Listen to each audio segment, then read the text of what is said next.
Welcome to our guide on how to share a rotated photo on Snapchat Story with the latest updates. Let's walk through the step-by-step process to add a creatively rotated photo to your Snapchat Story. To begin, open the Snapchat app on your Android device to initiate the process of sharing a rotated photo on your story.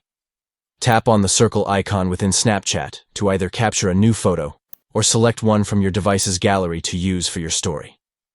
After taking or choosing the photo, locate the crop icon on the right side of the screen.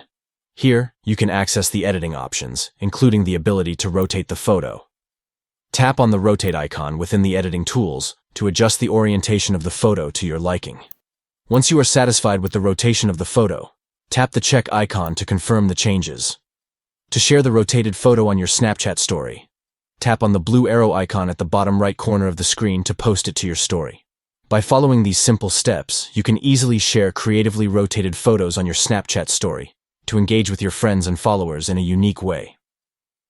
Thank you for watching, and enjoy adding a creative twist to your Snapchat stories with rotated photos.